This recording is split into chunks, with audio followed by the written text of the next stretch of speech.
Have you ever felt the sting of shame after an emotional outburst?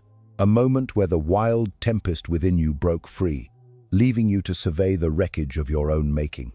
Have you ever looked in the mirror after shouting, after crying uncontrollably, after exploding in a fit of rage, and felt like a stranger to yourself?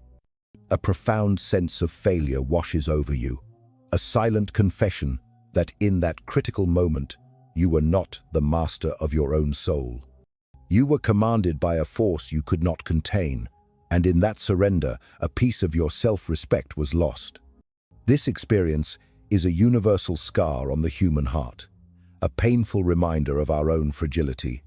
Many have tried to soothe this wound by telling themselves it's simply human to feel so intensely that such raw emotion is a sign of authenticity. But is it? If you feel a deep resonance with this struggle, if you sense a higher version of yourself waiting to be unlocked, then stay with me. This is not just another message, this is an awakening. Acknowledge your journey by liking this video and subscribe to become part of a community that walks this path of mastery. Share in the comments if you've ever felt this loss of control, for your story is a testament to the battle we all face. Let us stop everything for a moment and reflect with absolute unflinching honesty. Who among us has never felt that burning shame for losing command of their own inner world? Who has never unleashed a torrent of words they instantly regretted, or collapsed under the weight of a sorrow that felt bottomless, when every fiber of their being knew that a calm, steady presence was what the moment truly demanded? And what happens in the aftermath? You may have noticed how the world responds. People begin to look at you differently. They may see you with disdain, with pity, or even with fear, but they will never see you with true respect. This is a hard truth of the universal laws that govern human interaction. Many attempt to escape this painful reality by weaving comfortable illusions. They convince themselves that it is a virtue to feel too much, that being a slave to every emotional current is a sign of being genuine and authentic. But where is the divine authority in that? Where is the respect they so deeply crave, yet unknowingly forfeit with every uncontrolled outburst? What has become of the sovereignty that every soul wishes to have over its own life, its own destiny? A great philosopher, Nietzsche, would look upon this state and declare, with brutal clarity, that these people are nothing but slaves. And yes, this statement feels like a dagger to the heart. It is a radical, almost cruel assessment, but it is essential to listen to the end, to absorb the full frequency of this teaching before judging it. Do not turn away from the discomfort, for within it lies the key to your liberation. Because for Nietzsche, those who cannot command themselves are destined to obey. They are doomed to be led, not by their higher self or by a clear purpose, but by the chaotic whims of their own passions. And the world, in its raw and unfiltered wisdom, does not respect those who were born to obey. It is a world that can be cruel to those who do not know how to master the divine fire of their own passions. It makes no difference how talented, how intelligent, or how well-intentioned you are. If a person is a hostage to their own emotional hurricane, they will be perceived as weak, as unstable, as a vessel incapable of steering itself, let alone leading others into safe harbor. There is a dark truth here that few have the courage to face. People do not respect those who are constantly dragged about by their own impulses, but we must not confuse things. This is not a call to become a feelingless robot, a cold, indifferent, or empty being. Far from it. For Nietzsche, emotional control is not the denial of our sacred emotions, but the almost artistic ability to shape them, to use them as divine instruments of our own will. It is the alchemy of transforming the raw, chaotic energy of fury into unwavering focus. It is transmuting the deep ache of pain into a masterpiece of creation. It is turning the paralyzing grip of fear into the unshakable foundation of courage. And that, right there, is where the profound difference begins. This is the dividing line between the weak and the strong, between those who are commanded by their circumstances and those who shape the very world around them. This message is for those who are tired of being seen as explosive, unstable, or difficult. It is for those who feel deep within their soul that they could be so much more, but find themselves sabotaging their own ascent every time they lose their head. It is for those who know that living by impulse may bring a fleeting moment of relief, but that it comes at the highest price, the respect of others, and most critically, the sacred respect of the self. And there is something here that few have the courage to say. As long as someone does not master their own emotions, they will never earn true respect, because those who cannot govern themselves have no divine authority to govern anything. And as Nietzsche so powerfully reminds us, he who cannot command himself must obey, and this is the nature of all weak men. Are you ready to discover why losing control of your emotions condemns so many to live a small, unfulfilled life? Are you ready to learn how to transform this raw, untamed energy that runs through your veins into personal power and genuine, unshakable respect? Then, it is time to follow this journey through to the end. Because perhaps today, for the first time, many will understand that controlling one's own emotions is the key to achieving something that no one can ever offer you: true respect, born from the sacred wellspring of self-mastery. Some people perceive these ideas incorrectly and confuse the act of controlling emotions with the act of repressing them, as if they were the exact same thing. How many times do we hear the accusation that someone who masters their feelings is cold, distant, almost inhuman? How often is a person who holds back tears or maintains a calm face in the storm of anger accused of suppressing themselves, of keeping everything locked away, of running from their own truth? But this view, though it may appear modern and sensitive, is nothing but a profound misunderstanding, a great illusion that keeps souls in bondage. Nietzsche would have been the first to laugh at this mistake. For him, emotional control has absolutely nothing to do with suffocating what one feels. It is not about silencing the inner monster or pretending it does not exist. On the contrary, the philosopher saw emotions as vital, powerful, almost artistic forces that are an essential part of being human. He believed there is a profound greatness in feeling deeply, but he also saw the tragedy in living enslaved by these impulses. In Nietzsche's logic, mastering emotions is like the sacred work of a sculptor. The raw, unshaped block of marble represents our emotions in their wildest, most untamed state. To repress them would be to hide the marble in a dark basement, pretending it doesn't exist.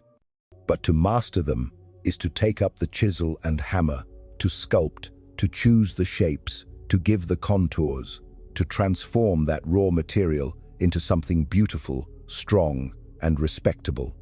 Some think that feeling anger, sadness, or fear is a sign of weakness. For Nietzsche, this is a mistake. The problem is not in the feeling itself, but in becoming a hostage to that feeling.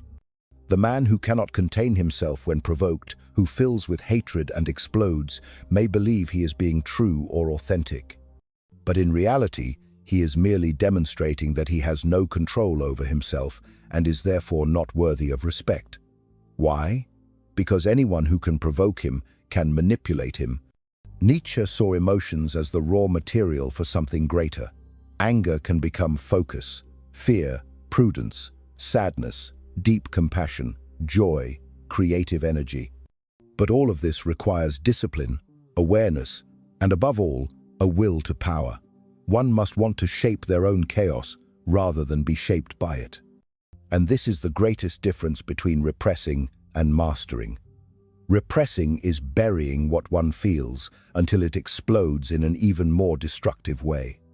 Mastering is observing the emotion as it arises, feeling its strength, but deciding how, when, and if it will be expressed.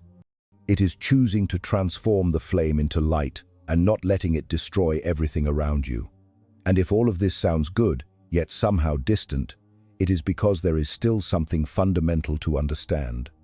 Where does this wild force that resides within each person come from? Why are emotions so powerful, capable of building empires or destroying them in an instant? Nietzsche had an answer for that, and it is exactly what we will explore now. Emotions are forces ready to lift us up or crush us. He believed that emotions are not just fleeting whims of the human soul. For him, each emotional impulse is a force of nature in its purest state, brutal, intense, irresistible. It is as if within every human being there are storms ready to form, earthquakes capable of shaking everything, and volcanoes on the verge of eruption. In this scenario, the great risk is not in feeling these forces, but in being completely dominated by them. Many like to think they are rational, the absolute masters of their own choices. But Nietzsche knew the uncomfortable truth. Most of what people do or say arises from an emotional impulse long before reason even has time to manifest. It is our emotions that often take the helm, silently guiding us, dragging each person like a strong tide that no one can contain. Anger, for example, is one of these powerful forces. In an instant, it transforms the body. Breathing hardens, the gaze intensifies, the fists clench. It is almost impossible to ignore the heat that takes over, the urgent desire to react, to hurt, to prove a point. But Nietzsche saw something beyond this initial surge. He realized that although anger is destructive when unleashed without restraint, it also carries a vital energy that can be transformed into courage or absolute focus. The question is, who is in command? The same goes for fear. It is one of the most primitive feelings, deeply rooted in our biology. It exists to protect, to alert, to keep the individual alive. But without mastery, fear turns into a prison. The person begins to avoid risks, suffocates their dreams, and flees from the very battles that could transform them. Nietzsche believed that fear, when recognized and faced, becomes strategic prudence, not cowardice. Even sadness, so often seen as weakness, can be transformed. For Nietzsche, there is greatness in melancholy. It can generate deep reflection, authentic compassion, and sublime art, but only when it does not become an emotional swamp where the individual sinks and gets lost. True emotional mastery is not about suppressing anything, but about choosing when to feel, how to feel, and most importantly, how to express it. It is having the freedom to explode with joy when the occasion calls for it, and the strength to cry when pain tightens the chest, but without allowing that pain to paralyze all existence. It is to remain steadfast even under provocation, not because emotions don't exist, but because one has decided that this is not the moment to let them speak. This is the supreme power of the active man, the ability to act and not just react, to make one's own life a work of art, where each emotion is a color consciously chosen to paint the picture. Nietzsche did not want to create apathetic beings. He wanted intense, alive, passionate men and women, but masters of their own helm. And there is a magnificent consequence of this self-mastery: respect. True respect is earned, not demanded. And it is earned because those who demonstrate self-governance inspire a deep, unshakable confidence in others. People often know, without even being able to explain it, that they are in the presence of someone solid, reliable, and strong. And as Nietzsche knew so well, only those who can overcome themselves can truly lead others, whether in a boardroom, in a relationship, or in the silent battle of everyday life. But it is not enough to understand this intellectually. The question remains, how do we take the first step towards this mastery? How do we begin transforming our internal chaos into creative power, into a strength that earns genuine respect? This is precisely what we are going to unveil now. For Nietzsche, humanity is divided, almost cruelly, into two types of people: the reactive man and the active man. This division is not merely a matter of temperament or personality, but a profound difference in how each individual deals with their own emotions, their desires, and the stimuli of the world. The reactive man is one who lives at the mercy of what happens around him. He is a slave to the environment, to the gazes of others, to their words, to chance. When someone provokes him, he reacts immediately, sometimes with fury, sometimes with fear, sometimes with resentment. When he is praised, he fills with pride. When criticized, he sinks into shame. His moods rise and fall like a small boat tossed amidst gigantic waves. There is no constancy, no solidity. He is shaped by external facts. Like pliable clay, in the hands of others. Nietzsche saw the reactive man as someone who wastes his own potential because those who live reacting never truly create. They are always too busy defending themselves, justifying their actions, fighting shadows, or seeking approval. They are someone whose worth depends entirely on the environment, on the opinions of others, on the whims of the moment. And for that reason, they do not earn genuine respect, because deep down, everyone realizes that it only takes a small emotional push to throw them completely off balance. And no one respects someone who is so easy to topple. The active man, on the other hand, is a different kind of creature. He also feels fear, anger, sadness, and desire, but he does not become a slave to them when provoked. He observes before acting. When filled with anger, he transforms that raw flame into fuel to achieve his goals. When he feels fear, he analyzes whether it is a useful warning or merely an obstacle to be overcome. His emotions are not denied, but used as tools. He is the sculptor of his own character, shaping even the most brutal forces that arise within him. The active man creates values, while the reactive man merely adopts the ready-made values of his society. The active man shapes the world around him, while the reactive is shaped by the world. The active decides, the reactive reacts. And that is why, according to Nietzsche, respect and admiration naturally fall upon the active man, because he conveys an aura of inner strength, solidity, and mastery. He inspires confidence. People may not fully understand where this aura of authority comes from, but they feel it, and they bow before it. Nietzsche believed that the active man is one who is in tune with the will to power. This is not power in the vulgar sense of controlling people or gaining status, but power as a creative force, as the ability to transform oneself, to overcome limits, and to give shape to one's own passions. He is an individual who not only lives but leaves his mark on the world. And here lies the crucial point. No one is born entirely active or entirely reactive.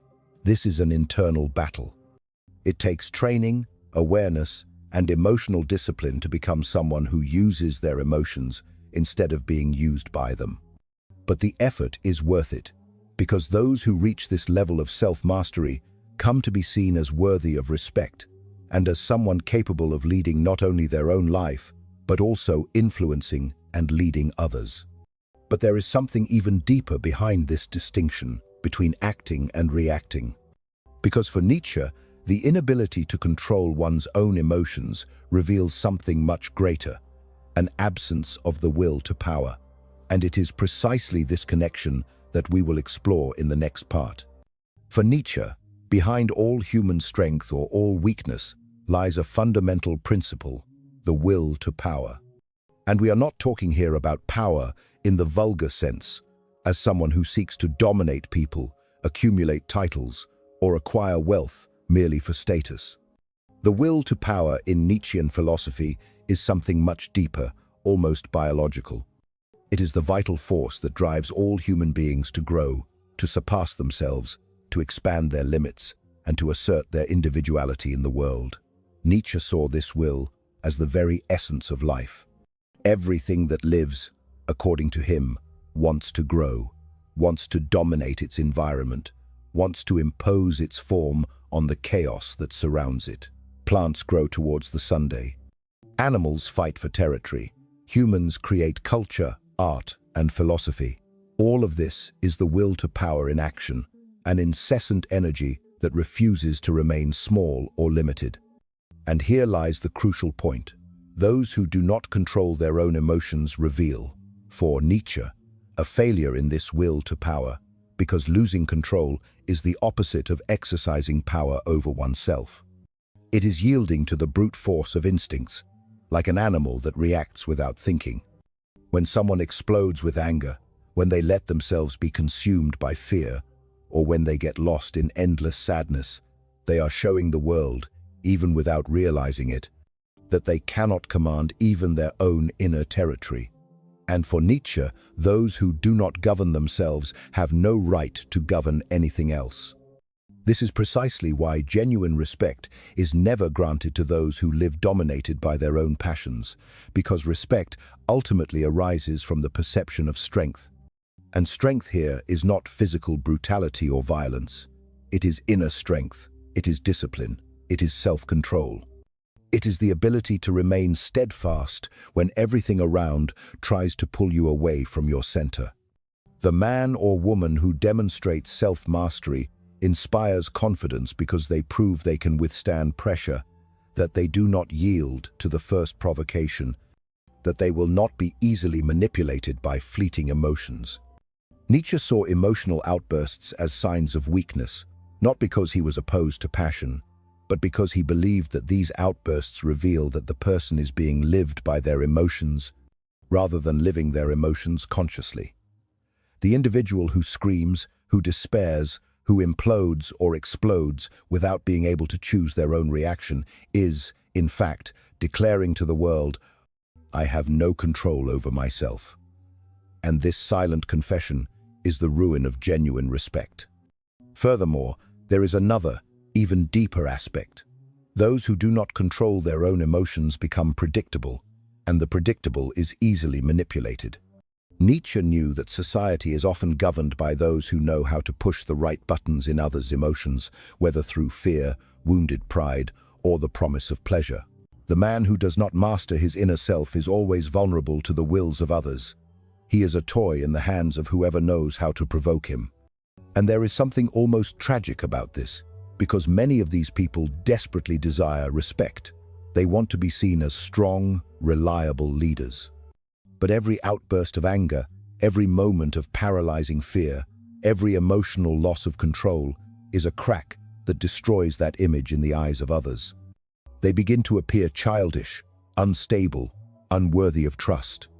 Nietzsche warns us that there is only one way to earn genuine respect: to demonstrate power over oneself.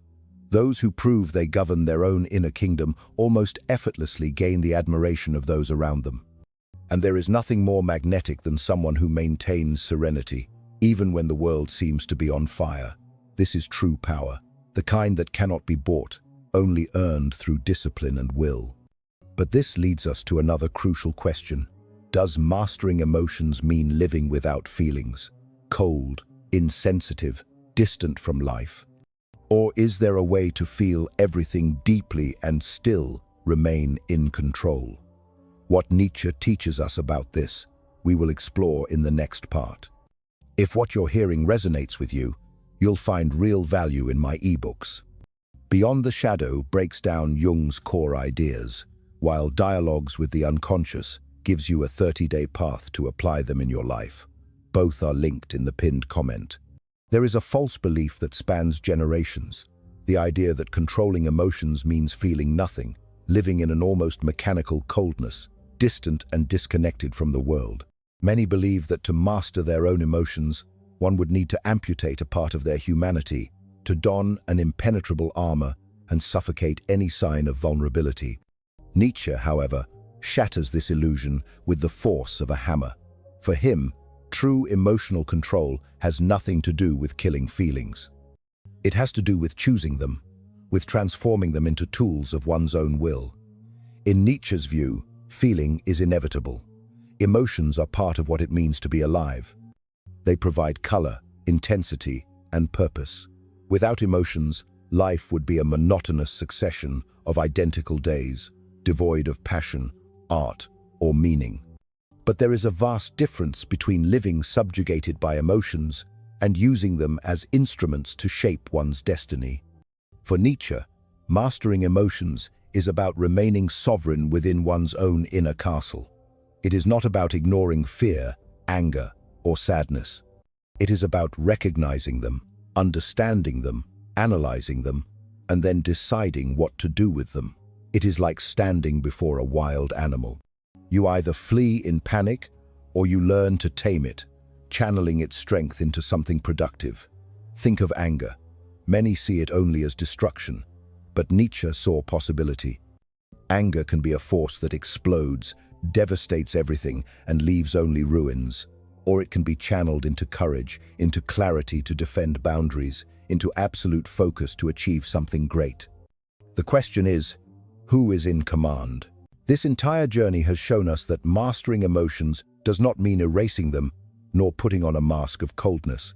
It means, above all, exercising sovereignty over oneself. It is recognizing that within every human being exists a whirlwind of natural forces, fear, anger, sadness, desire, passion, and that all of them are powers that can both destroy and build. The difference lies only in who holds the reins. Nietzsche taught us that living dominated by impulses is to live small, predictably, manipulatively, vulnerably. It is to walk through the world with invisible signs hanging around the neck saying, "Here are my emotional triggers, press them whenever you want." And in that state, no one earns genuine respect, because respect arises from the recognition of inner strength, the ability to stand firm even when everything around screams for chaos. But we also saw that Nietzsche was not an enemy of emotions. On the contrary, he saw them as creative instruments, as raw material for art, philosophy, and human greatness. For him, the active man, the one who shapes the world instead of being shaped by it, is the one who knows how to use his emotions as tools, not as shackles. He is the one who transforms anger into determination, fear into strategy, sadness into depth. Genuine respect, then, is not something that is demanded from others. It is something that is earned when one demonstrates, in a silent but absolutely perceptible way, that one is the master of their own inner territory. Those who master themselves earn, almost without words, the trust, the admiration, and yes, the respect of those around them. But this journey is not simple.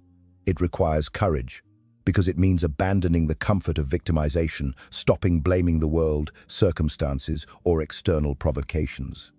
It means looking at the internal chaos and deciding to shape it. It means becoming the artist of oneself. And now, I want to provoke you. Yes, you who have made it this far. I want you to tell me, in which area of your life do you feel you most need to master your emotions? Is it at work when someone provokes you?